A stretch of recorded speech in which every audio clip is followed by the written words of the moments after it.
Hello, thanks for joining us here on BBC News, and we are bringing you breaking news, developing news of shooting attacks on two mosques in the New Zealand city of Christchurch. The details are still coming out. In just the last hour, though, the Prime Minister, Jacinda Ardern, has confirmed 40 people are known to have died. Dozens more were injured, and of those, around 20 are in a serious condition. Now, witnesses have said that at least one gunman opened fire on worshippers at the mosques as they had gathered for Friday prayers. There were hundreds of them in one mosque at least. 4 suspects in all taken into custody, 3 men and 1 woman. The Prime Minister of Australia also has confirmed that an Australian citizen is among those detained. Now, he actually used the word shooter when he talked about him. We're expecting an update from the New Zealand Police Commissioner in a matter of moments, and we will bring that to you, of course. The Prime Minister, though, Jacinda Ardern, described the events as obviously extreme and an unprecedented act of violence. Unprecedented is how police are describing this attack. Scores dead as 2 mosques are targeted during Friday prayers. People ran for their lives, but many did not make it. I was hearing that shooting after shooting after shooting. It went on about 6 minutes or more, and I could hear screaming and crying. People outside were also caught up in the chaos. I stopped the car in shock, and I leaned either way, I'm not sure, left, I think, across the seats to try and avoid getting shot. And apparently a bullet went sailing over my car and struck the one in the back. It's believed the gunman filmed his attack. Explosives were found attached to vehicles. We believe that 40 people have lost their lives in this act of extreme violence. It is clear that this can now only be described as a terrorist attack. From what we know, it does appear to have been well planned. All mosques in the country have been told to close their doors. Schools were put into lockdown. Several people have been arrested. Let's not presume that the danger is gone. So we want to make sure that we're right across that community. We're as visible and equipped as we need to be to make that happen. The Australian Prime Minister said one of those arrested is from his country. I can confirm that the individual who was taken into custody, I've been advised, is an Australian-born citizen, and obviously that element of the investigation Australian authorities are involved in. A community and a country now trying to comprehend one of its darkest days. Simon Jones, BBC News. We heard a little bit from Jacinda Ardern, the Prime Minister there. She is on the way to Christchurch, where she'll be talking to emergency services. She said she would be doing that later in the evening. So, of course, it is, just after 9 o'clock in the evening, Christchurch time. She was asked many questions about what was known of those who've been arrested, and she did say that they were not on any security watch lists. That emerged after she delivered essentially her main update. And this was from the City of Wellington. I have now had the opportunity to be fully briefed with the details of the unprecedented events that took place in Christchurch this afternoon. It is with extreme sadness that I tell you that as at 7 p.m. tonight, we believe that 40 people have lost their lives in this act of extreme violence.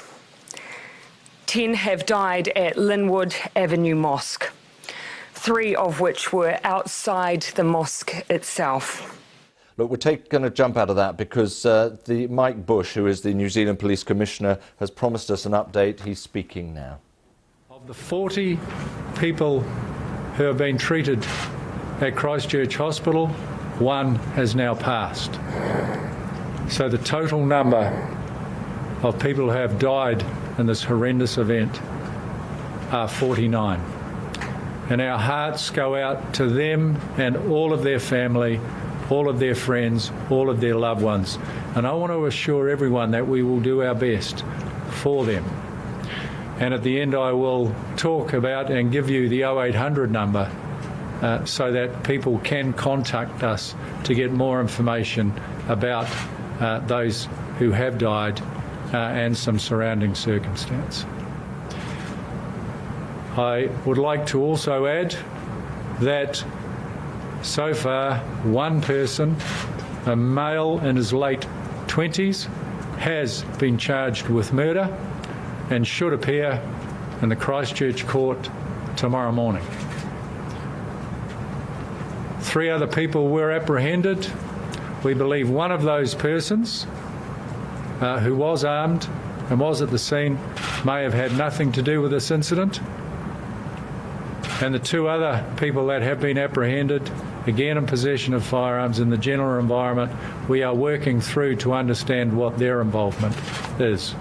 We have recovered a number of firearms from both of the scenes, Linwood Avenue and Deans Avenue. I would like to assure everyone around New Zealand that every available police and emergency resource with our other government agencies and Defence Force are doing everything they can to keep our communities safe. We have had no other threats since we responded to this incident. We are working with a wide range of community to give support to everyone who needs it. We have staff around the country ensuring that everyone is kept safe, and that includes our armed defenders and special tactics groups right across the country being very vigilant and having a presence around all of our mosques to ensure nothing further occurs. As I said, this is a evolving situation. We will continue to bring you as much information as we possibly can. I will answer your questions in a minute if I can, but before I do, I would like to communicate the 0800 number for people to call for more information, especially around their loved ones. And that number is 0800 115 0. I would also like to commend, and some of you would have seen the brave actions on social media of police staff who responded to this incident. They have gone above and beyond on behalf of their communities to apprehend at least one of these offenders. So I take my hat off to all of my staff. I'm extremely proud of what they've done to date. Thank you. Why were these people not on a security watch list? Were they completely unknown to police? So that's a very good question. What I want to tell you right now is that we had no agency had any information about these people. And I can also tell you that I've been in contact with my Australian colleagues. They have no information on them at all either. And they are assisting with our inquiries. But I can also add that part of our investigation will be to look back at every possibility to ensure that we in law enforcement and security didn't miss any opportunities to prevent this horrendous event. Who carried out the shootings at the Deans Avenue Mosque? Was it the same person as who carried out the shootings at Linwood? Look, I would love to go into detail, but a person has been charged. For me to now go into details of who did what would not be proper. Is the person charged Brenton Tarrant? Again, I know there is a name within the public domain, but it would be improper for me now to confirm that because a person has been charged. There was a threat on Facebook, on a Facebook page made towards the Muslim community. Are you aware of that? They said that police had an early warning of this attack. I'm aware of that suggestion, which we're working through at the moment. When I have absolute clarity about that, I'll be sharing that. So I'm only aware of the suggestion. I'm not aware of it actually existing, but if it did, I'll be sharing that fact. Are you actively searching for any other suspects at the moment? We never assume that there aren't other people involved. That's why we've got a immense presence out there across Canterbury and right across New Zealand. But we don't have named or identified people that we're looking for. But it would be wrong to assume that there is no one else. So you're not actively looking for any other shooter at this stage? At this point, we are not actively looking for any identified persons. How many days, weeks, months in the planning do you think this attack was? Look, I couldn't tell you, but I think I don't need to tell you this is a very well planned event. Was there explosives on the body of one of the attackers? So I'm aware of that commentary as well. What I can say is that that person may have suggested that. We have eliminated that as a possibility. There was not. We've also talked about IED devices on 2 vehicles. I'd like to clarify that and say that there were possibly 2 IDs on 1 vehicle.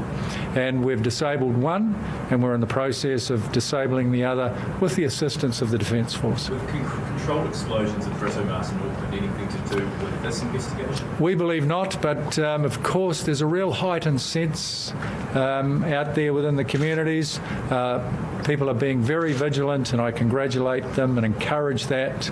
But we've dealt with 2 bags that were left at Britomart. They've been detonated. We don't believe they were of any threat. You spoke about increased police presence at other mosques throughout New Zealand. Are you concerned that this event could be coordinated with other potential events? There could be other events coming in New Zealand? We don't have any information to that extent, but it's always important to take preventative precautions, and that's exactly what we're doing. Was Christchurch Hospital targeted? No, I think there was some early reporting of that, but it was confused with the fact that 40 people were taken there very quickly for emergency medical treatment. It was not targeted. Obviously we're aware mosques are closed at the moment. We've heard also synagogues, so there was some advice that synagogues should close. Is that true? You're aware of that? I'm not aware of that advice, but we're giving everyone advice to be very vigilant and take care of yourselves and report anything that you might find suspicious to us, so that we can respond immediately. We've also been told that police were aware that maybe there was sort of a suggestion that there could have been an attack planned for St Patrick's Day. Is there... I don't have any intelligence to that effect. So you aren't aware of what's happened? You aren't aware of what's happened in Christchurch being linked to anything else in the country at this stage? I don't have any intelligence to that effect. I'm not ruling anything out. We have our eyes wide open on this. We're being extremely vigilant in terms of any possibilities, and that's what we want to ensure the public that we are right on top of. How many police are currently in Christchurch? Well, they have a force of over 1,000. We're sending more. They should be there from Wellington now. Surrounding districts are sending staff. I would imagine that every one of those 1,000 staff wanting to help out on this operation. The Prime Minister said that the perpetrator held extremist views and this was published. How was he not, or she, not on the police's radar? Well, I think what the Prime Minister was referring to was what was published post 1:33 p.m. this afternoon. Thank you. Thank you, sir. Thank you very much. Thank you.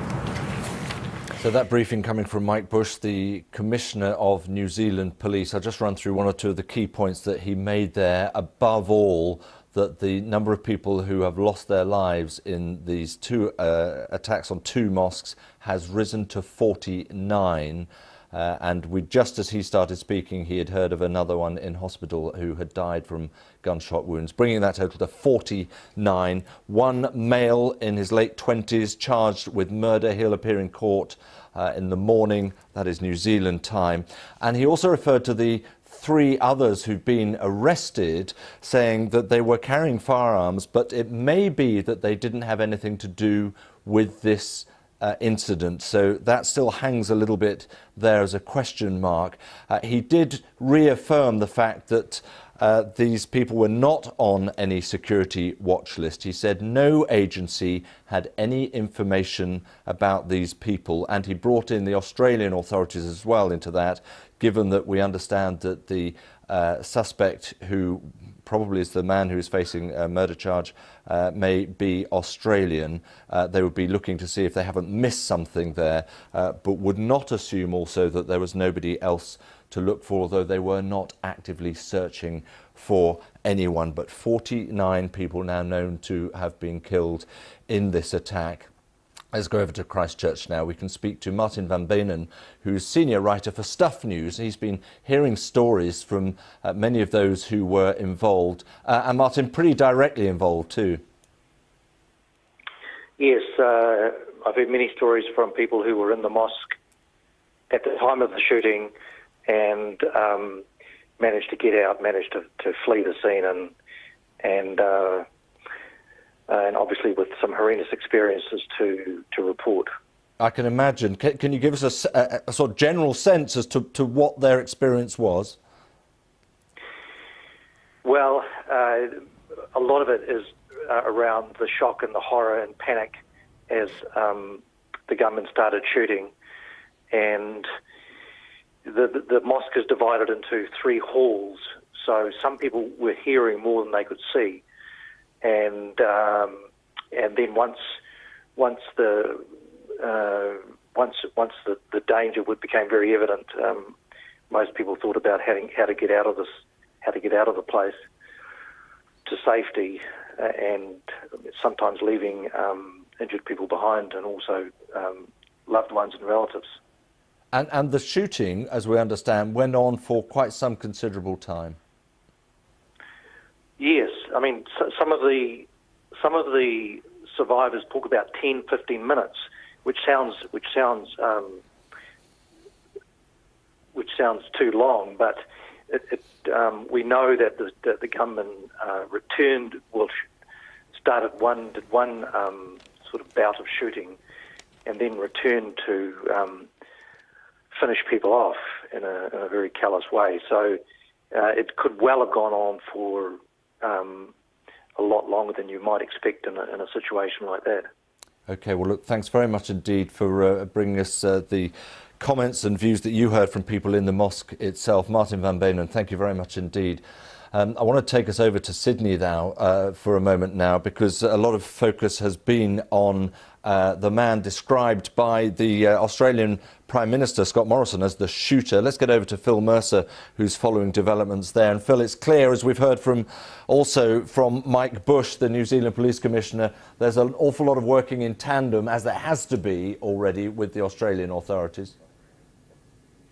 Yes, and that's because the Australian Prime Minister, Scott Morrison, says that one of the men detained in Christchurch is an Australian-born citizen, and the Prime Minister here saying that he believes that this was the work of a white supremacist extremist. There has been information circulating on the media here in Australia as to who this man most probably is. There is speculation that he's in his late 20s and had railed against mass immigration and had posted some sort of manifesto before allegedly carrying out this attack. So relations between Australia and New Zealand are very close, and no doubt that the close relationship will work in terms of the teamwork between the security agencies. And one big question being asked is that why were individuals like this not on some sort of security watch list? But that will be part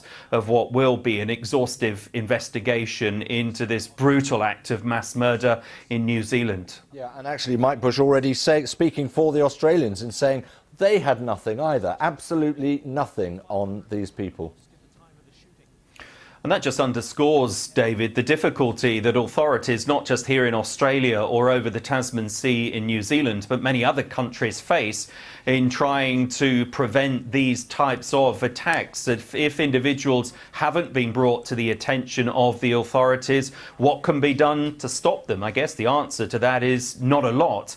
So that is the challenge facing Australia, New Zealand and other parts of the world when it comes to these sorts of atrocities. And we do understand that the gunman involved was live streaming the attack from a GoPro camera, and that is absolutely hideous to watch. And when you listen to the audio of that recording, you can hear with ghastly regularity the sounds of the rounds leaving that weapon, and of course the vision shows the gunman picking off his victims. And we now know that 49 people have been killed in New Zealand. There are many others seriously ill in hospital, and a 28-year-old man is expected to appear in court charged with murder tomorrow as the investigation continues. But safe to say, this is an attack that could well and truly change New Zealand forever.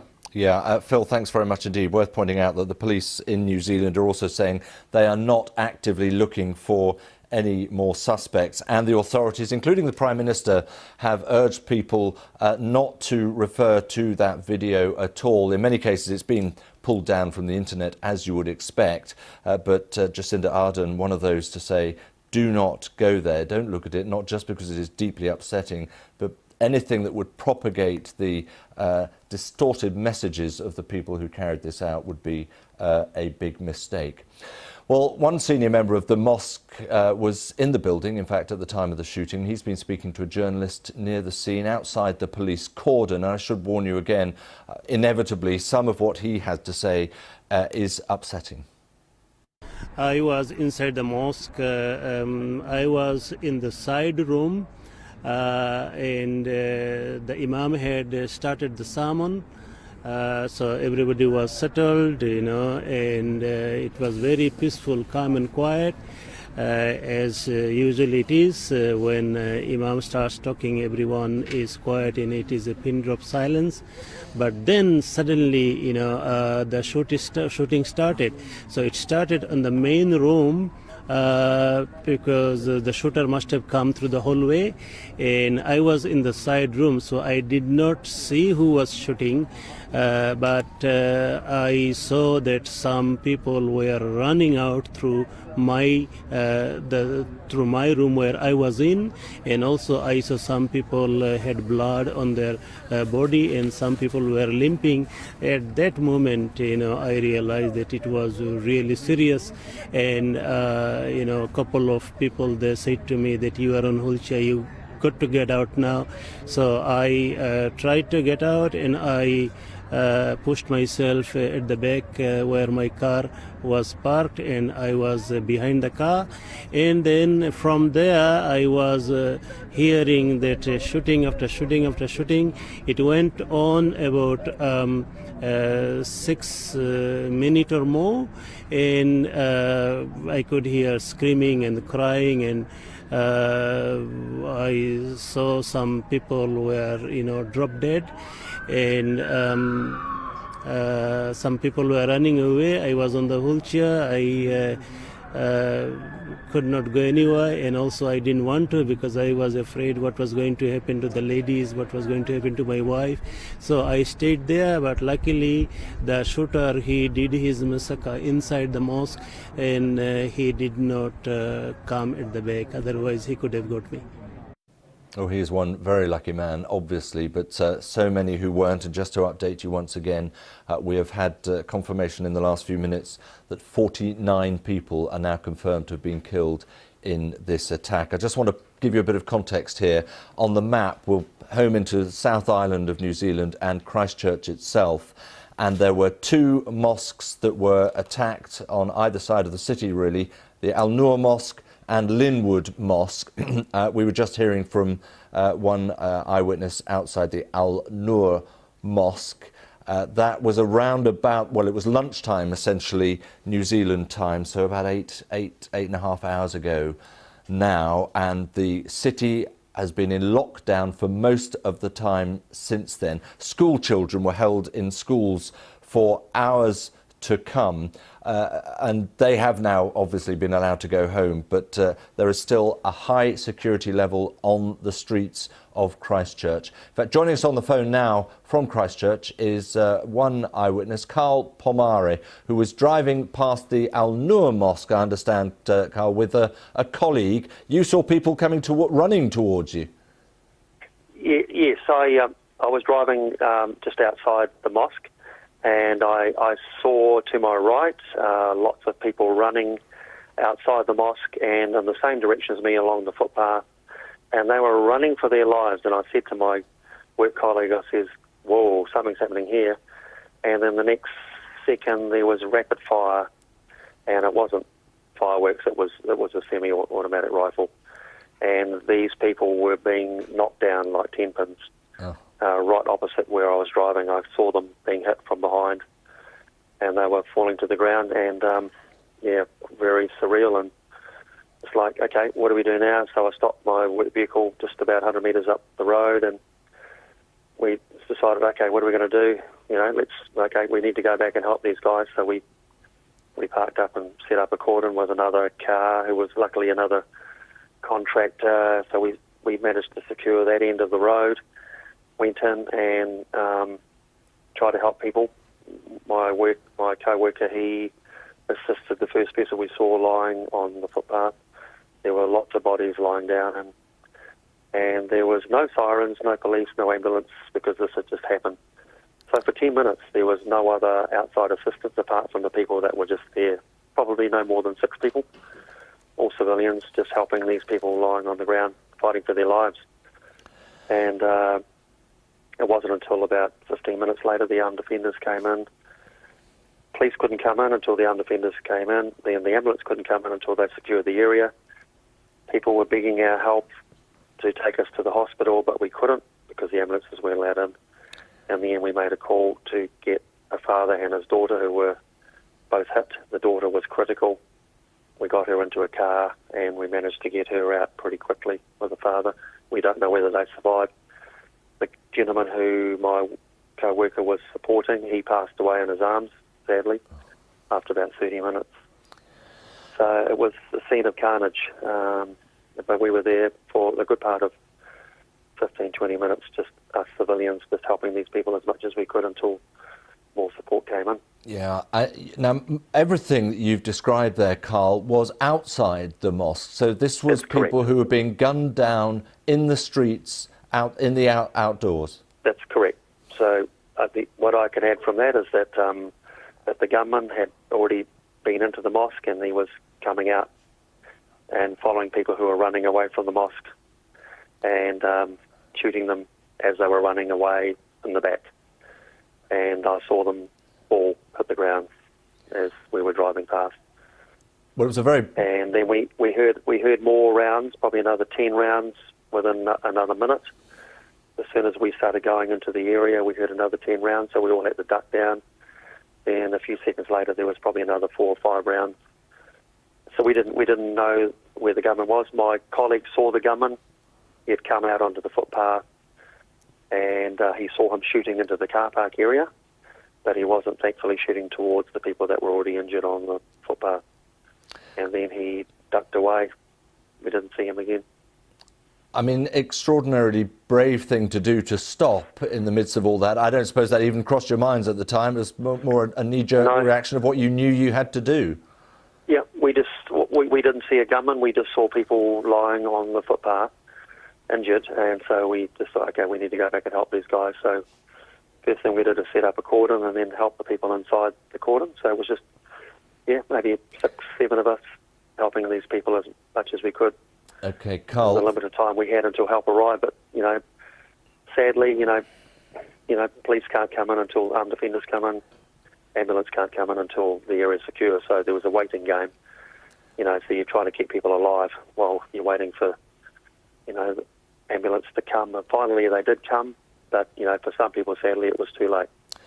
Carl, thank you very much indeed. That certainly helped us to understand just how the gunman was operating, where he went and for how long. So again, we're hearing of 10, 15 minutes in which fire was emanating from that area as people were being, frankly, picked off in the street as well as in the mosque.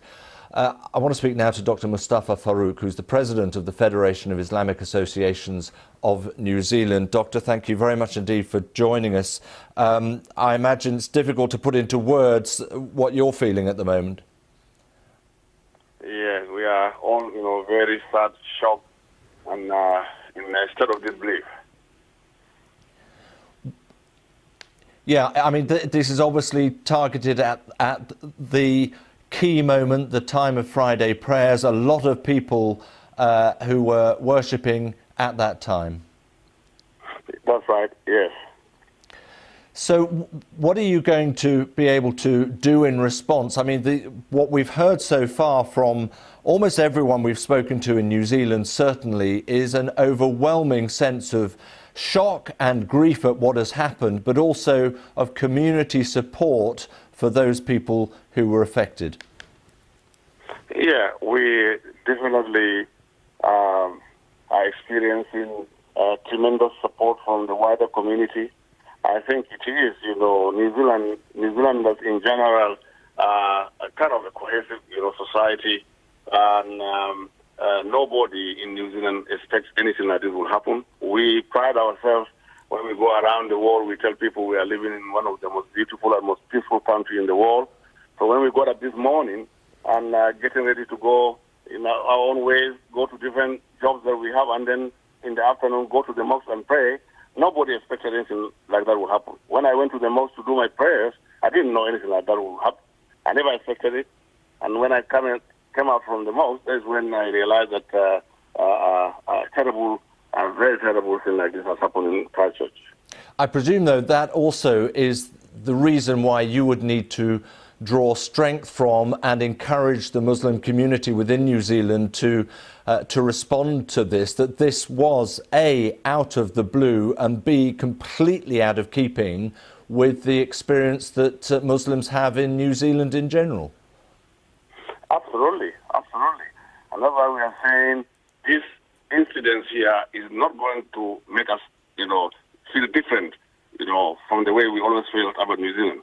It's a place where Muslims are welcome. It's a place where nobody is breathing over our necks. We didn't experience all these negative things that happened overseas when all these things were happening. So we believe that this country still is a country that is very Muslim friendly. So we have no any worries about it at all. So this incident here, if the people who committed, these atrocities think that it will change our mind about where we are living, or it will stop us from, being New Zealand Muslims, that is not going to happen. So that is the message we would like them to understand and to hear. And can I just ask you, have you been able to speak to any of the those who work in these two mosques to obviously find out precisely what happened, but also to find out how they are? Well, we are working very closely with some of our own community policing people. They are on the ground. As you would imagine, most of these people who are living in Christchurch are getting phone calls from different, parts of the world. And for those who are directly affected, we don't even know who exactly is directly affected. So very difficult to reach, many individuals there. We have very good friends, some family members. So everybody is worried. But slowly, I think, the details of what happened there will be emerging. And so I'm on my way myself to the city, but all the flights to that city has been cancelled. So I'm halfway. I'm in Wellington. So hopefully tomorrow morning they will allow some of the flights, to fly to Christchurch, and then I'll find myself there. Then I can assess what is happening exactly on the ground.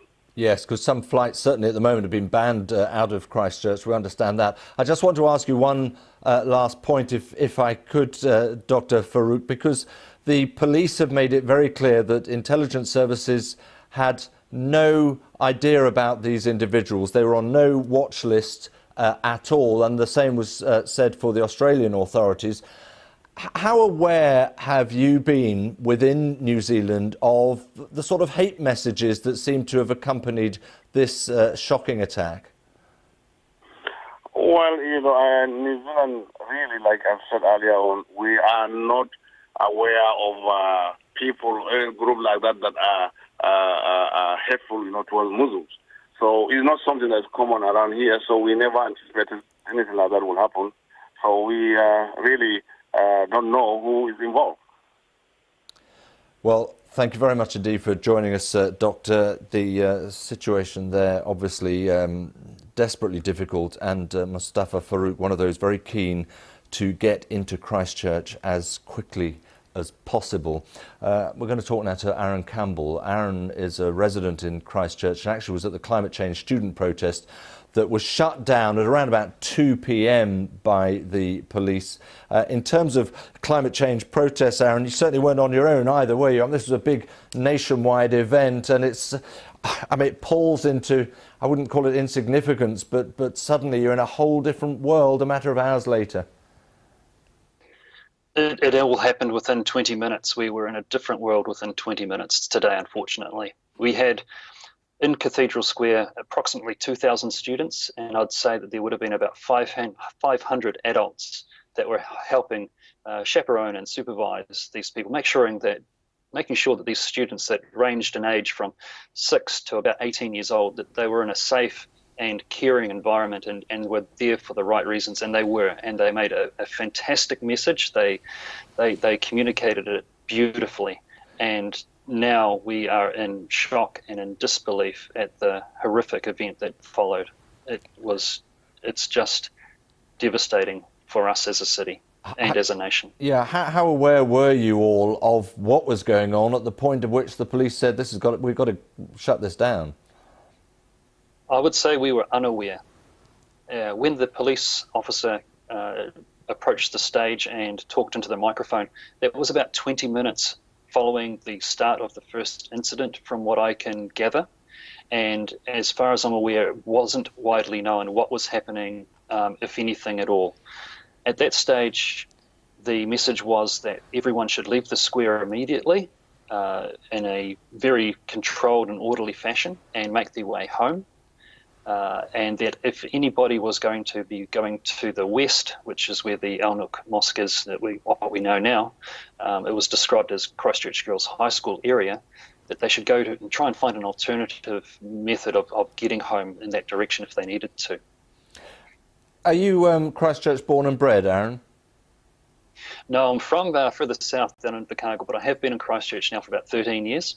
Right, and South Island is your home. I just wonder what this does Absolutely. to you, as a native South Islander, a native Kiwi, of course, when you start reflecting on what has happened, and 49 people, at least 49 people, have lost their lives in this.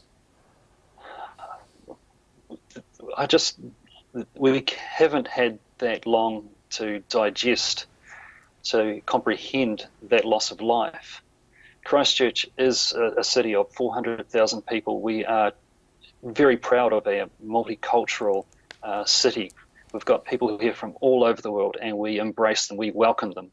We want people to come here from all over the world. And this event, this terrorist event, as the Prime Minister described it, it just gives us a gut punch. And as you'll know, it was 8 years ago, just over 8 years ago, that we lost 185 people in a devastating natural disaster and earthquake here in Christchurch. The event today, though, was premeditated, and it is murder, and it is wrong. Aaron, thank you very much indeed. Aaron Campbell, who is a South Islander, a resident of Christchurch, and who was actually attending a climate change protest. There were lots of them around the country, in fact, in New Zealand in the course of the day. I want to focus on some of the people who were caught up in this attack itself, and indeed amongst them were members of the Bangladesh cricket team. I say caught up. Frankly, they were extremely lucky. They were heading to the mosque for prayers as the shooting happened. They didn't go in. They are all safe. The Bangladeshis are currently in New Zealand, coming to the end of a tour there, cricket tour. They were due to start their third test match in Christchurch on Saturday. Now, that, of course, has been cancelled. But let's get some more from our correspondent in Dhaka, Akbar Hossain. Akbar, very narrow escape for some very high-profile sportsmen, but some other Bangladeshis were caught up also in that mosque attack. Yes, indeed, and the Bangladeshi cricket team players, they were extremely lucky and they had a narrow escape. The situation could have been very much different if they were inside. And the one press conference actually saved them. And Bangladeshi journalists who are accompanying the Bangladesh cricket team, the Christchurch, they say that Bangladeshi cricket team captain, she held a press conference at the stadium, which is very close to the Al Noor Mosque. And the press conference, it was actually 10 minutes delayed to finish. That actually made the delay of Bangladeshi cricketers to get inside the mosque. Had they reached the mosque 10 minutes before, then it would have been very catastrophic, no doubt about it. And they were actually in a practice session in the stadium. And when the prayer time came in, they started with the bus. They got inside the bus. When the bus actually stopped in front of the mosque, some few hundred yards away from the mosque, and they were sitting inside the bus, and they were about to get down and get inside the mosque. Then one woman, she came and loudly said that don't get inside. The government took control of the mosque and attack was going on. The Bangladeshi cricketers, they confined themselves in the bus and they waited there for at least 10-15 minutes, and they could see what was happening because many people were coming from the mosque having bullet injuries, blood, full of blood all around. They could see. And sensing the situation, they got down from the bus and they immediately went back to the stadium. In the stadium, they were confined for 2 hours, and they were advised not to go anywhere by the Bangladesh Cricket Board. And later, after 2 hours, they were taken to their hotel room, and they are safe now. Bangladesh cricket team, Bangladesh Cricket Board officials say that they will return to Bangladesh as soon as possible. It may be, it depends on the availability of tickets. So if they get the tickets today, they will come back today. They will start from the Christchurch today or tomorrow. But the sad part is that 2 Bangladeshis are among the dead who are actually praying inside the mosque. One Bangladeshi who are actually a professor of Lincoln University and agricultural expert. He has been living in the Christchurch for a long time. And this is a very sad story. And another Bangladeshi housewife who has been here, she was also shot dead. And at least 8 Bangladeshis received bullet injuries, and they are now being treated in that hospital. So people in Bangladesh, they are very shocked to see such kind of hate crime happen in New Zealand. And they cannot even imagine this kind of situation could have happened in New Zealand. Bangladeshi Prime Minister, she condemned the attack, and she urged New Zealand Prime Minister to take proper action to ensure justice and bring exemplary punishment to the criminal perpetrators who have done this. So thing is that an attack inside a mosque is not very familiar. It's completely unheard of in Bangladesh. Although Bangladesh, we have seen the cafe attack in 2016 where more than 20 foreign nationals were killed. But this kind of hate crime, getting in someone with automatic rifle inside the mosque and killing 49 people, it is completely unheard of. Yeah. And people in Bangladesh, they usually think that New Zealand is a peace-loving country. There is no gun-carrying culture in New Zealand. And this is the 5th Bangladesh cricket team tour in New Zealand in the last 19 years. So whenever they went to New Zealand for cricket, the tour was very entertaining. They played, they enjoyed cricket, but this time this was a horrific scene they have received. Well, one of the top Bangladeshi batsmen, Tamim Iqbal, yeah. she tweeted sorry to jump in there, but yeah, deeply disturbing images and realities that are hit Christchurch in the course of the last few hours. They have a direct effect on Australia as well, not just because it's a neighbour, but as the Australian Prime Minister Scott Morrison confirmed, one of the 4 people arrested in the attack is indeed an Australian citizen. He gave an impromptu news conference. He began by offering his support, of course, to the victims of the shooting. Australia and New Zealand, we're not just allies, we're not just partners, we're family.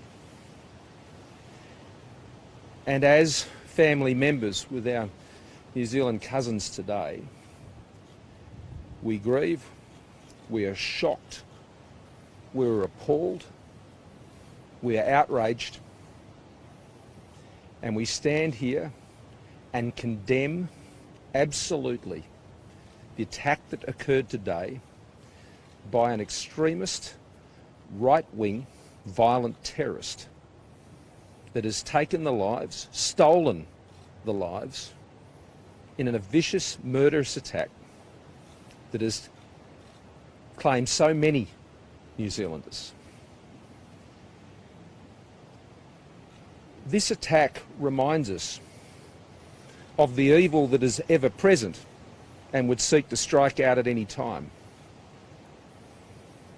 And I particularly want to convey my heartfelt sympathies not only to all of the New Zealand people,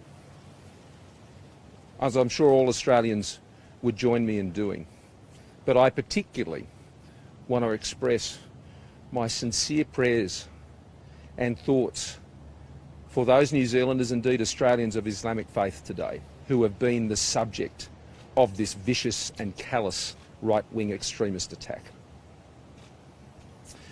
I'm not going to go through the details of this today because that is properly done by the New Zealand authorities. The New Zealand authorities are conducting that investigation. I've just concluded a briefing with our own authorities here and agencies, and it is for New Zealand who are leading, obviously, the investigation to be able to confirm details of any individuals and certainly the number of casualties, and I'll leave that them to make those announcements. I've already been in contact with Prime Minister Ardern. She's obviously caught up in many briefings today. She described it as the darkest day, and I agree with her. I agree absolutely with her. Australian authorities have already put in place all the necessary responses and precautions that are necessary here in Australia. Our agencies are working closely with New Zealand authorities and have prepared other capacities to be stood up to support New Zealand as and when requested.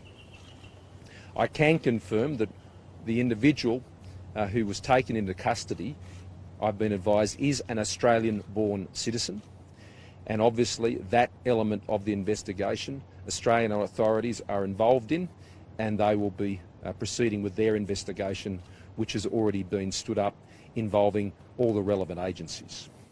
Scott Morrison there, Australia's Prime Minister, dealing with the incident as quickly as he could. That was about a couple of hours ago now. It was only about 8 hours ago that these shootings began. And just to remind you, 49 people now confirmed to have been killed, and a good many still in serious condition with gunshot wounds in hospital, another 20 described as serious. We're going to have a word now with Dr. Paul Buchanan, who is a former intelligence consultant to US government security agencies and is director of 36th Parallel. That's a non-governmental geopolitical risk and strategic analysis consultancy. Paul is based in Auckland. Thanks very much indeed for joining us, Paul. We've heard from Jacinda Ardern, the Prime Minister. We've heard from the New Zealand Police Commissioner. Absolutely no trace, nothing in terms of a watch list for security to work on with these people. Yeah, someone dropped the ball, and that could well have been done for political reasons. See, the problem is that since 9/11, the intelligence community here in New Zealand has focused almost exclusively on trying to detect and prevent the threat of homegrown Islamic extremists, jihadists, and to the detriment of it monitoring other potential threats, of which there are plenty, in spite of New Zealand's reputation for being a peaceful country. And specifically, there seems to have been a downplaying of the threat posed by violent white supremacist groups, which are well known in the Christchurch area and which have a track record of committing acts of violence against immigrant communities. Usually the violence is street violence, fists, feet, possibly use of blunt instruments. But there's a long track record of skinheads and neo-Nazis venting out their frustrations on people of color in Christchurch, and it seems to be concentrated there. Right. Sorry to interrupt you there. Just when Jacinda Ardern said earlier, security has to focus on threat and ideology and extremism of any sort. Your feeling is that whilst that stands up in terms of what you look for, they simply aren't covering the whole gamut, the whole range. No, given a limited amount of resources, even for the intelligence community in New Zealand, they really had to parse out those resources when it came to threat assessments. And again, you're trying to threat assess not just the people who talk hateful language or violent prone language, but people who have a propensity to act. And I would simply say that the emphasis, and now in retrospect the overemphasis, was on the possibility of jihadism and not on the possibility that there would be right-wing extremism that would turn to violence in this way. And I have to say, with all due respect to our Prime Minister, she said that these people who committed this act, the gunman and his accomplices, are not part of us, New Zealanders. And I beg to disagree. They are part of us. They are a cancer in our midst, a well-known cancer, to be honest with you. And it makes all the more puzzling, knowing that these groups exist, particularly in Christchurch, that they never came to the attention of the authorities, or they did, and the dangers they pose to the community, and particularly the Islamic community, were downplayed. Do you think, just as a brief then, it would not necessarily have been that difficult to track the sort of people who would have done this? Well, there would certainly be some difficulties, but let me put it to you this way. I received, within minutes of the attack, the gunman's manifesto and links to his live feed, his live stream. So I got to watch that horror show pretty much live.